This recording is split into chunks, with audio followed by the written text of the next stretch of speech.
Hello everyone, welcome to today's Christmas Challenge campaign. We're due to get started in just a minute or two. I just thought I would mention I accidentally was clicking through slides, so don't worry if you've seen the slides going through and wondering why you couldn't hear anything. Hopefully you can hear me fine now. I'm going to just pop myself on mute for the next minute or two, just while we wait for others to sign on, and we'll get started very shortly.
Okay, hello and welcome to today's Big Give webinar on targeting your audience with your Christmas Challenge campaign.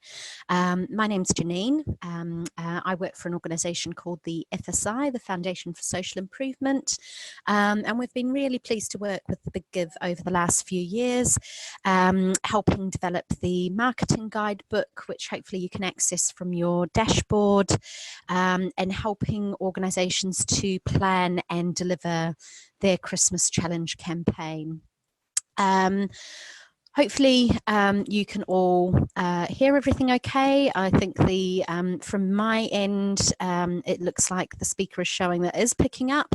I'm just going to ask Sahil at the Big Give just to send me a quick message on the chat just to confirm that I'm coming through loud and clear.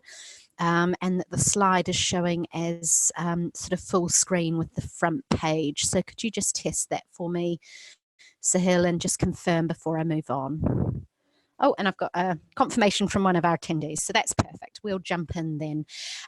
So we are, we've allowed an hour for this. It may not take the full hour. It depends on how many questions you've got.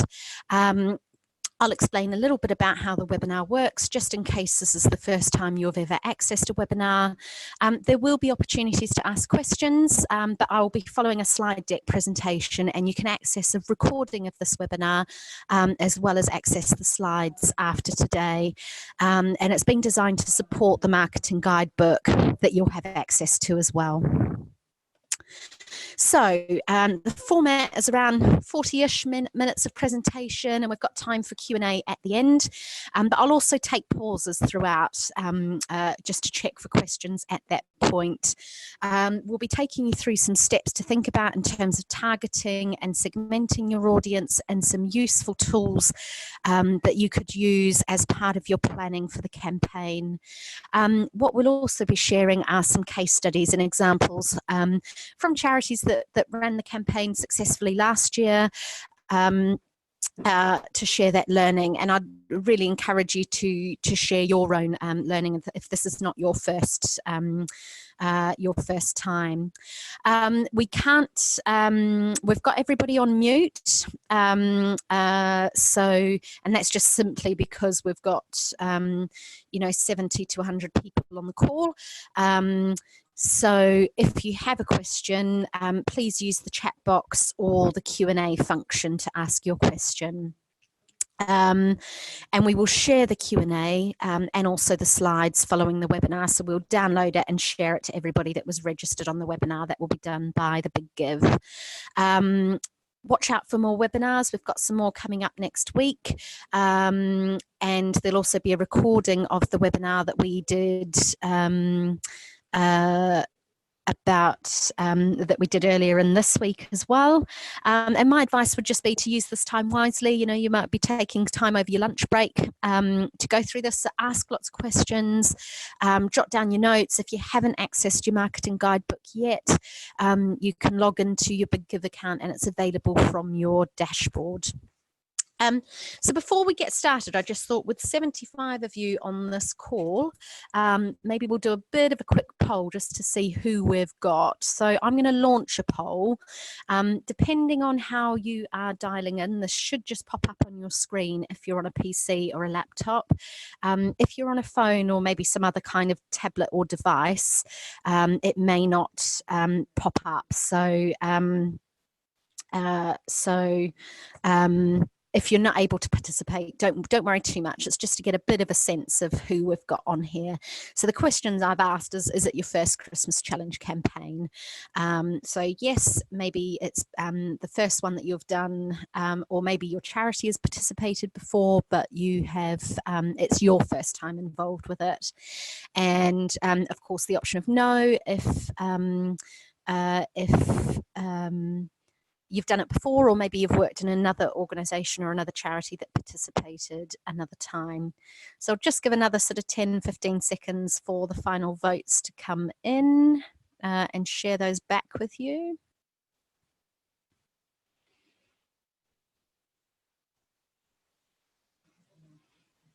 So interestingly, it's about half and half. So for, and I'll just share the results back to you. For 58% of you, it's your first Christmas challenge campaign.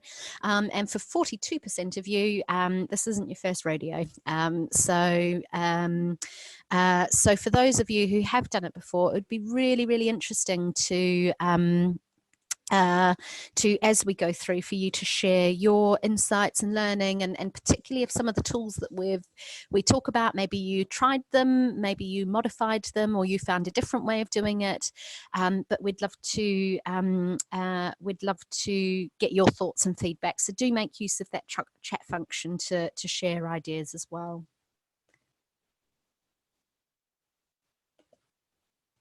So first things first, welcome to the challenge and well done for all of your hard work so far. Congratulations to those who received champion funding.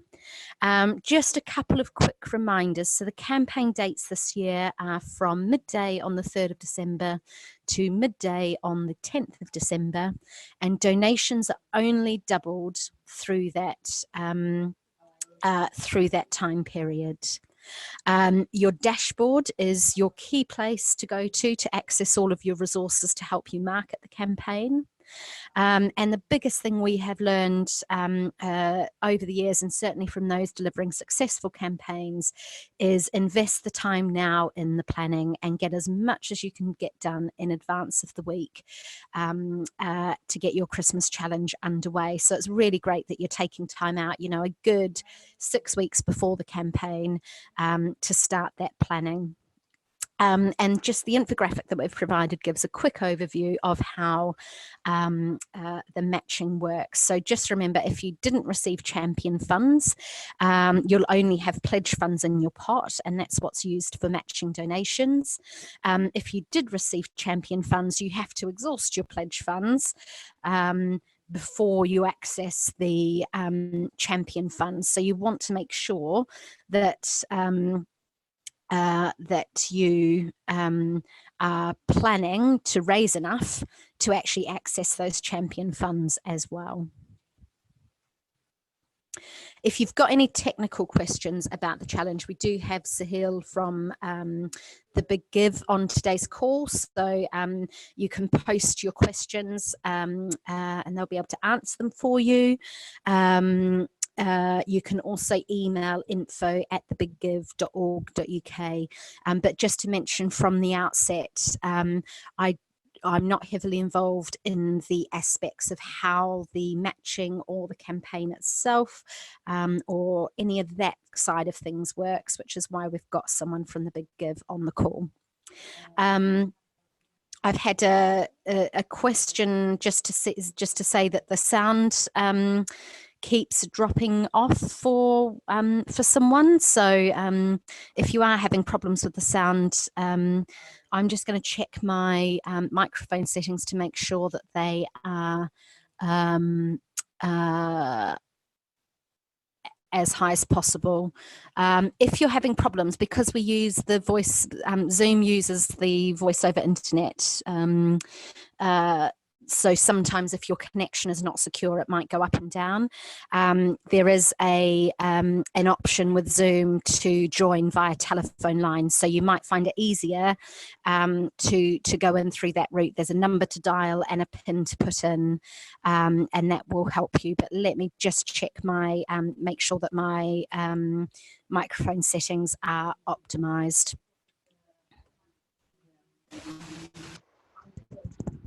Okay, I've upped my microphone volume, so hopefully that helps as well. And apologies if I've just come across really loud to some of you because of doing that. So let's start with audiences and networks then, which is really what today's webinar is about. You don't want a one-size-fits-all approach with your campaign communications. So it's really, really helpful to segment your potential audiences. And that doesn't mean doing, having 15 different categories. It might be for you about having 3 or 4 distinct categories, but it's about being able to have tailored approaches to the people that you're asking to support the campaign, thinking about what is your message, how much is it that you're asking them for, and what's the best promotional channel to engage with that audience. So, for example, you might find that that one audience segment tends to engage with you a lot on Facebook or other forms of social media, and others might be people who tend to come to your events, for example. So that can help you think about how you're going to reach your different audience groups. And something that we recommend at the FSI is doing a bit of a mapping of those networks. And I'm going to take you through the steps to do that on this webinar, but really about helping you identify the sources of support and connections and influence to help you maximize the success of your campaign, and it can help you uncover untapped sources of support as well. So I'm just going to take you through an example from Abram Wilson Foundation, who made really great use of their networks for endorsements through social media. So they had about 1,600 followers on Twitter, and it's worthwhile saying they had a really successful campaign. They raised over, I think it was 118% of their target, so they hit and exceeded their campaign target in 2018.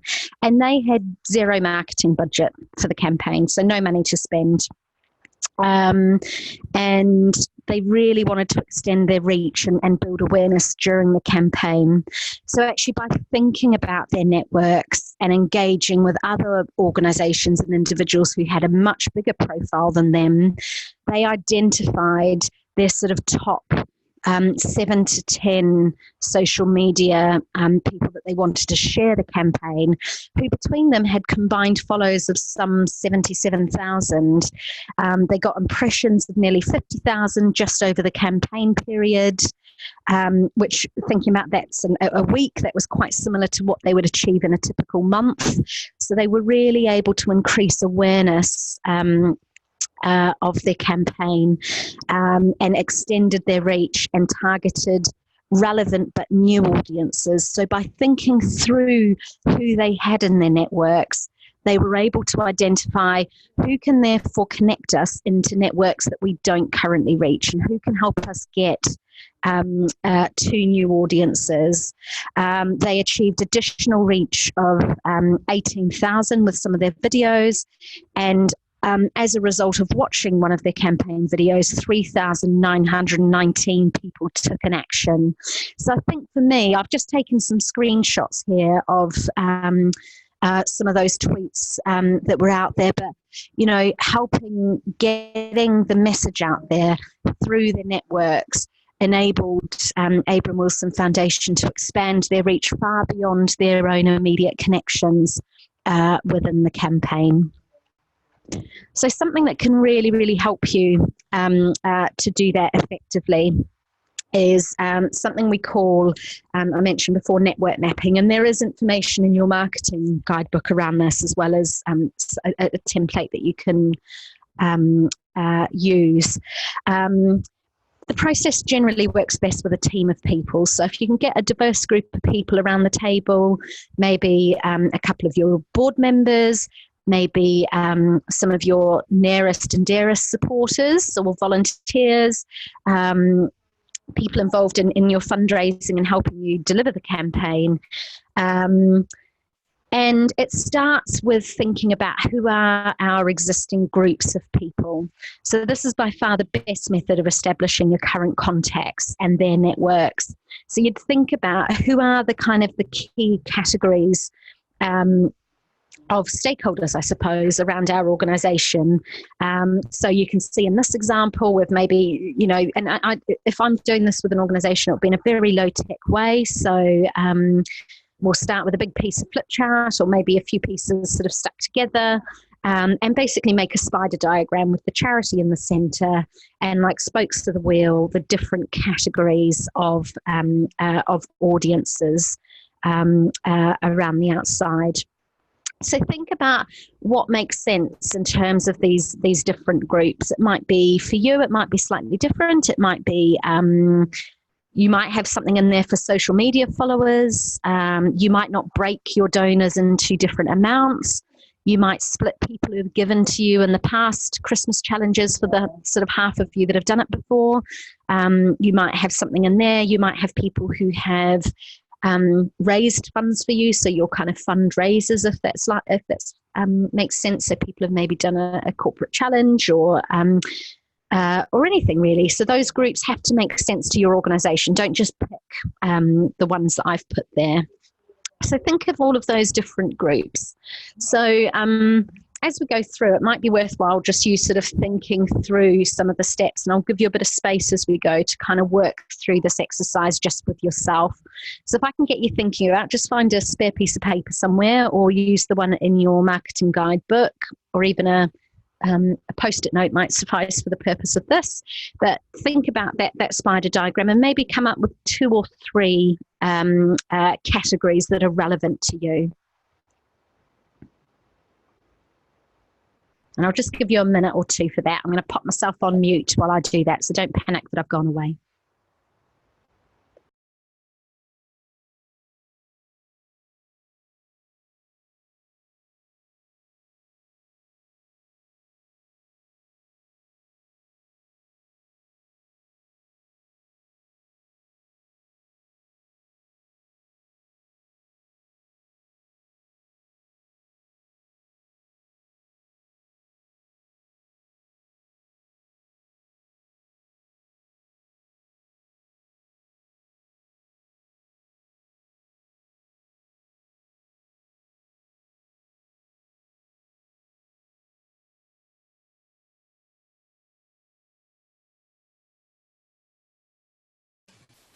Okay, so having done that, the next step is to think about the existing contacts that you've got with the people around your table. And you want to make sure you've identified who's actually got the relationship with that person. So something you might do, and something I often do, is just make sure that you give every person around the table a different colour Sharpie, get them to write their name somewhere on the sheet or on the back, and then you know who that relationship is with. So think of all those existing contacts you've got within your team. And if the contact is a corporate or another organisation, try and think about who's actually, who in that organisation you have that relationship with. And you could think about a wish list under each category as well. So, and the reason for doing that, so you might know, for example, that there is a corporate partner or maybe a donor that gave to you a long time ago. You need to find a route in, a way to open that door. And I think it's about remembering that most new donors will begin their relationship with a cause through some kind of existing relationship. So it's either going to be through you or someone who knows you. So think about who's on your wish list as well. So again, just for those 2 or 3 categories that you did, start to populate some of the relationships that you've got in there.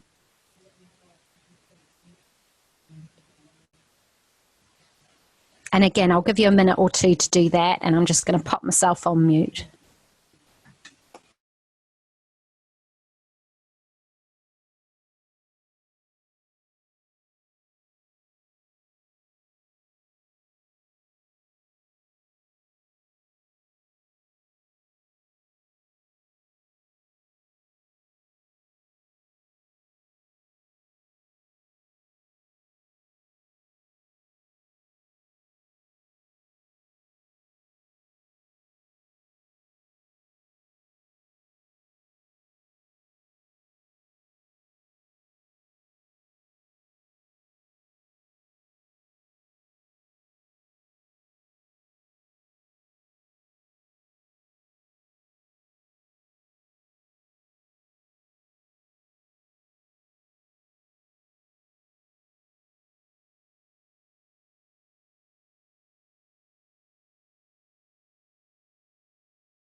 Okay, so the next step in your network mapping is then to start to identify the connections across your different networks, and particularly the connections between those who are already warm and known to you and those that are on your wish list.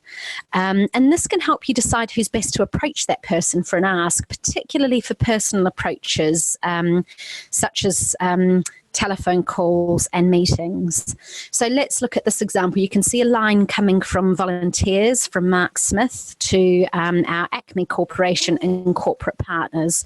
So let's say, just hypothetically, Mark he might be a volunteer for your charity, but he is also someone who works at Acme Corporation. So you can approach Mark and ask him to ask the management team to do some kind of sponsored challenge in their reception area, some kind of team exercise, maybe a sponsored cycle or rowing challenge or a dress down day or something like that, with the donate and double message, and having a link sent out to all the employees with donation stations set up on tables around the reception area. And that would be a way of using your existing network and someone who's volunteering and giving their time and supporting the organisation already, so clearly has a passion for it, to connect you into that corporate partner. If you have a look at another of our lines here, so Annabelle, who knows Shirley, they've met through a number of the charity's events. So in this example, Annabelle's a trustee, Shirley is a current donor. And, it's not a personal connection, but she's the person in the charity that has the strongest relationship with that individual. So for the Christmas Challenge campaign, you might identify and ask Annabelle to call Shirley about the opportunity to have her donations doubled, and make an extra donation request of Shirley, particularly for that week. And there's real strength in that message about having the double the impact. And then the third example, we had Ali, again, a current donor at the higher level, the 250 a year plus. She knows Julia, who's a lapsed donor. So she's going to reach out. She knows her well. She's going to reach out to her to ask her to consider supporting during the challenge as a way of re-engaging that lapsed donor. So as you can see, working through that network mapping tool can just really help you think about how you target those personal approaches, but really also think about what untapped potential do you have within those in your group? And you wouldn't take necessarily that very personal approach with all of your donors. Some of them you're going to identify that actually they're all going to get the email and the social media, but you might divide your emails up. For example, you might have one email that focuses and acknowledges people who have given to you during your last campaign, and you might have one that's worded slightly different for people who I don't know, participated or fundraised for you within the last 12 months. And you can take it a step further. So segmenting your audience and identifying your networks is a good start. For your significant prospects, you might want to think about what they can give. So what do they have to offer? So first and foremost, what level of financial support do you want from this donor? Just remembering the maximum match donation is £5,000 per donor per project. But in addition to donating to your campaign, there are other ways. So if you go back to that example of Abram Foundation, they used some of their networks who had influence. They didn't ask, through asking those 7 people who each had, on average 10,000 contacts plus, they didn't ask them to donate to the campaign. They asked them to share the campaign to their networks. So it could be that they're influential amongst your target audience, or they're able to use their links and networks to get your message out there. It might be that they can, through their passion, they could inspire others to donate to your campaign, perhaps by being featured in a video, for example. Maybe they can offer expertise. Maybe they've got skills to help you plan and deliver your campaign. Is it someone who's got marketing, PR support, who's got the technical kind of design skills that can help you create some content and images for social media? And also think about why they'll give. So what are their motivations for donating to you? Of course, it's always complex and not always easy to know. But what do you know about them? Have they given before? Can you connect them back to the impact of previous giving? What level have they given it before? Could the opportunity, perhaps if they've traditionally given to you, given you £25 or £250 for your annual appeal, could the opportunity to double their donation actually inspire them to give at a higher level? Do they have a strong affinity with your cause? Is there a chord that it strikes with them because they've been personally affected, and therefore what stories are going to inspire them to give? Or is it that in the past they've always supported a particular campaign or program of yours, and have they responded more to those? So do you want to target your messaging around a particular initiative? And working through these steps, although it can take a bit of time, getting that group of people around the table and doing that bit of planning can help you really plan your approaches in advance and develop some specific communications well in advance of your campaign launching. So this is all stuff that you can do in advance of the campaign. So let's look at another couple of examples. Before I do, I'm just going to pause here just for a couple of minutes. And if anyone's got any questions, or if they want to share their own experience of having gone through a similar process, or thinking about their networks and how they've used them, this would be a great opportunity to post it into the chat group. So I'm just going to pop myself on mute for a few minutes and give you a chance to either share your own examples or ask your questions.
So we've had a great tip coming through from, well, a very practical one coming from Rachel, which I've reposted. If you do share your tips, if you can post them to all panelists and attendees, then we will see them. So Rachel's given a very important tip about making sure your targeted donors have access to the internet, because obviously the donations are only matched if they're made through the website. And she's given the example of an elderly donor last year whose donation wasn't able to be matched because he struggled to get through the checkout in time. I know my colleague Lindsay, if you were joining our webinar on Monday, used to have a major donor who every year would donate to their Christmas challenge, and she used to make a point of meeting them for coffee during that week, and then she was sort of on hand if there were any technical issues to make sure that that went through. So sort of as a bit of a stewardship piece as well. Just investing that bit of time there. Some great points around from Sanpret and backed up by Rosie as well, is that your beneficiaries are a key group. Whether you're using their stories to help spread your word and having those case studies that are effective and compelling, using photos and direct quotes from beneficiaries and videos, and not being afraid to ask your volunteers. I mean, something that came through in one of the case studies that I'll share with you shortly is about just highlighting that don't be afraid to ask your volunteers. Sometimes we're a bit reluctant to because they give so much to us already. But if it's done in a sensitive and an appropriate way, in a way that recognises the huge value that they bring, some of them may be in a position to support you. I'd be really interested in any other thoughts. I've just seen a question pop up on the Q&A, so I'm just going to double check that. So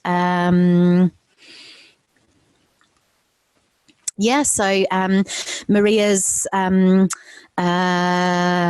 just asked a specific question, which the Big Give are going to come back to, but the idea of sort of doing a pennies in the jar activity through November so that they don't have to find 20 at the beginning of December. I think so long as there is a way for them to pay via the Big Give website, and so long as that's done in accordance with the rules, I think that's a really interesting idea, like put that money aside.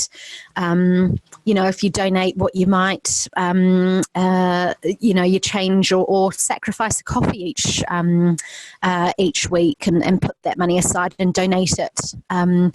If you did that through all of November and donate it during the campaign, over the course of a month, that might be £10 to donate. So there's lots of ways to kind of encourage that.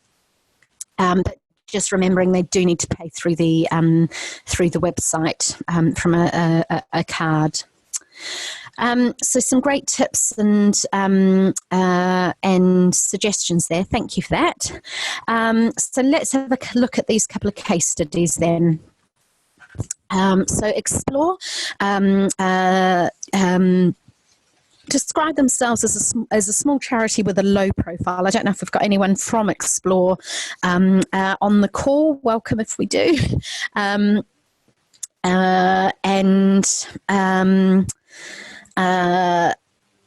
They took part in 2018 and they saw it as a really fantastic opportunity to run a integrated marketing and fundraising campaign. So they started planning for that campaign as early as January 2018. So they were very ahead of the curve. I'm very impressed by that. And they went through a number of steps. They drafted the campaign concept to fit with the charity's strategic objective.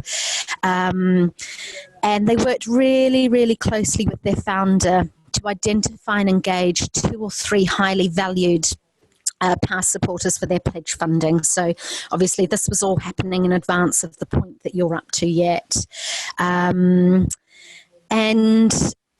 they use their networks in a really great way. So, for example, they identified one of their patrons could be a keynote speaker at an event they were holding at the House of Lords.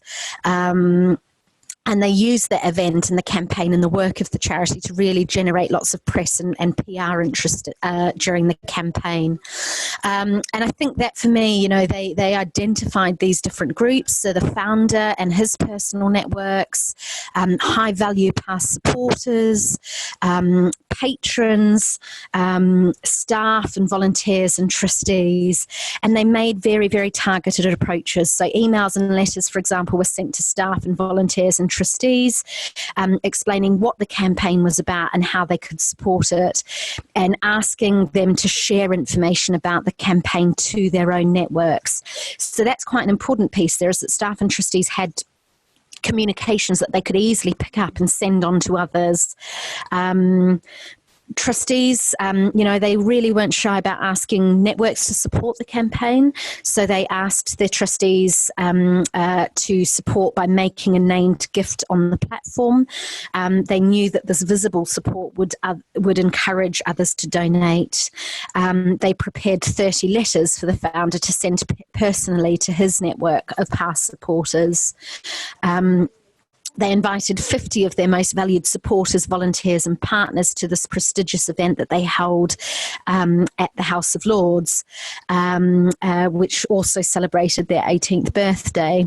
And they were able to showcase the Explore model with the support of some students that they'd been working with, so that guests could hear directly from young people.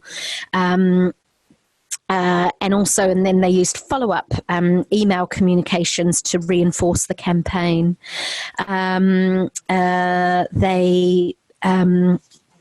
maintained that momentum, and they weren't afraid to ask their volunteers as well. I think I've pulled out a quote from their application sort of summary of their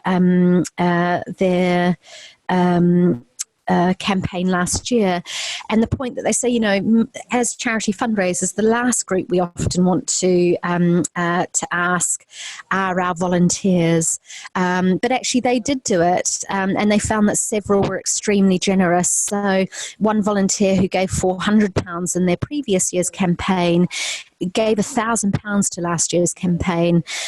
Several of their volunteers have given between £50 to £100. So it's important to really not make too many assumptions about your supporter base, and by mapping out those networks, you can start to think about how you make those approaches that are appropriate to their audience, that have the right message, asking for the right amount and in the right way.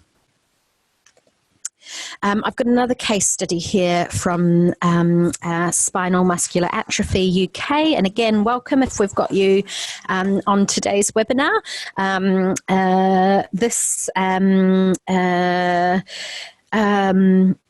This charity participated in last year's challenge as well, and we're very successful. And they started a key group that they identified were people who were already holding fundraising events for them. So people that were their fundraisers, I suppose. And they knew that they contacted those that were the planning events around the time of the big give to make sure that they knew about the match funding opportunities. And this personal telephone and email contact, so sort of one-to-one contact, resulted in quite a number of large donations. So they had events like a quiz night, a pudding and Prosecco event, and a drinks party, and they all donated their proceeds via the big give. They also recognised that trustees in their contexts would be potential major donors, so they provided them with a personal email that those trustees could distribute to their contacts. So again, make it easy, allow them to have something to copy and paste. And that one included a story from people who have benefited from the surveys. And it tied into Zach's story, which was also used on the website and social media, so having that continuity. where there was a record of an address and an email, personalised thank yous were sent, and they also shared those thank yous widely across social media and their website as well, and tied it all in together. So just wanted to provide those couple of examples to show you how sort of thinking about your networks and thinking about for your most significant prospects and supporters, how taking a targeted approach can really help you maximise the success of your campaign. So we've got time for further questions or tips. If anybody has any, please ask away.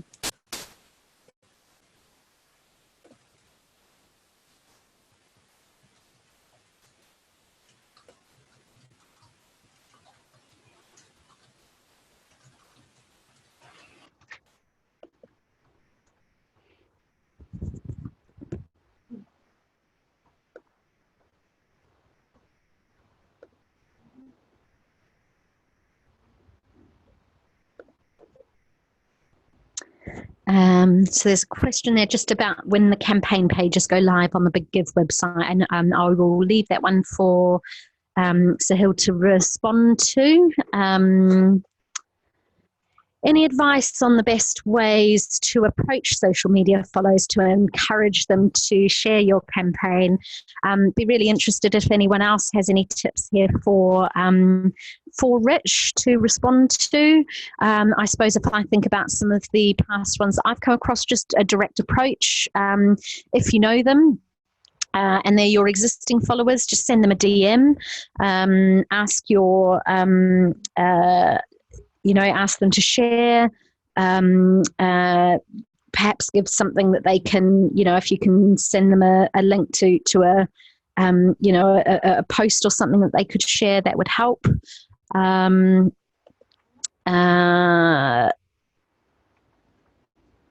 But please do others chip in on that if you've got any other advice as well. A question about Facebook advertising. We've definitely seen some examples, and we talk about the sort of promotional channels in our webinar a bit more next week, and I've got some examples, but I've definitely come across a few, actually a number of Big Give successful Christmas challenges where they've allocated quite a small budget to Facebook advertising. So maybe £50 or £30 even. I think, you have to make it quite targeted when you've got a budget spend of that amount, but that can help lift the profile and the audience and reach. There's a question from Gemma about should we stagger some planned gifts during the week. I think that's really interesting. I know of a few others who have, I guess, just kept some of their people who have the ability to give a bit more sort of in their back pocket. So, if you find that you're getting a steady stream of £5 donations, it wouldn't hurt to maybe ask a couple of people who might be willing to donate a bit more, maybe £25 to donate and put them as named guests. So if you know that your trustees are going to donate, use that kind of time strategically in the campaign. Because there is something psychologically about when people go online to donate, and they tend to donate at a similar level to the gifts that are there. So it may well be worth just, you do want them to give it at some point, but if you've got the ability to specify, that can be helpful. A question from the Q&A box about if you're just building your social media platform. For me, then, if it's about creating a bigger buzz, think back to that example that we looked at from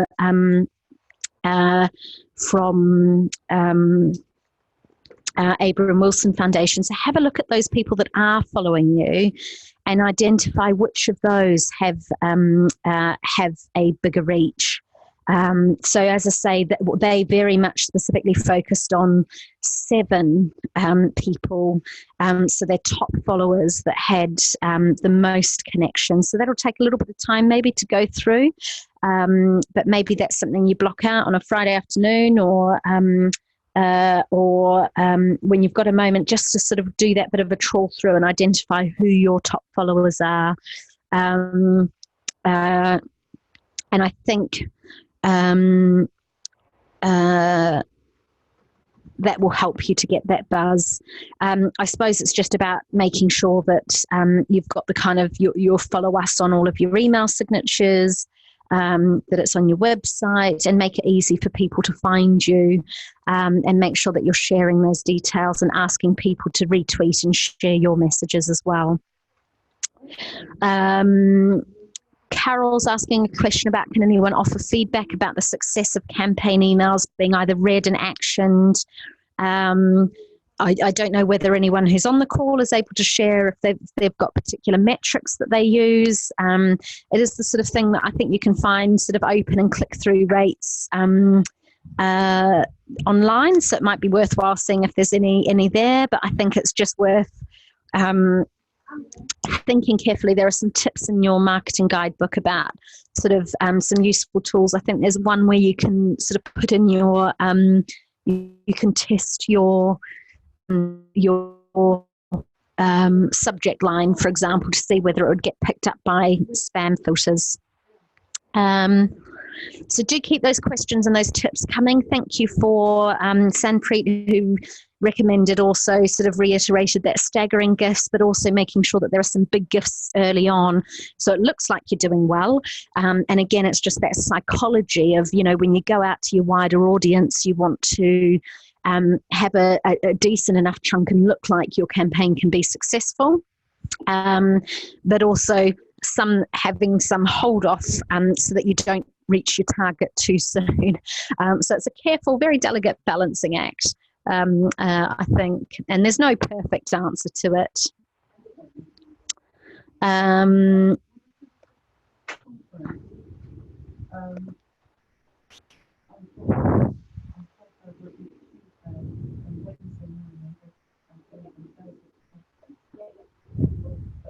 Just having a little read through.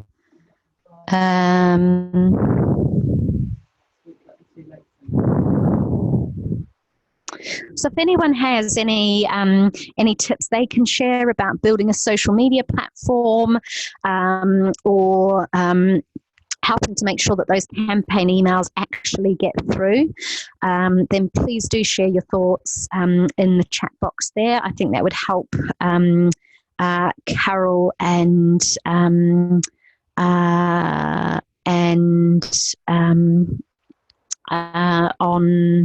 lost the person who gave the previous question about social media, and sorry, came through from the Q&A box. So if you've got any tips on maximising social media or campaign emails, then please do share them, and do also have a look at the upcoming webinars, because we will be looking, we've got further ones coming up on promoting your campaign, which we'll think more about the promotional channels on the 24th of October, and also one being hosted by James Gadsby Pete, I should say, on social media and storytelling, which is on the 31st of October. So some other options coming up as well.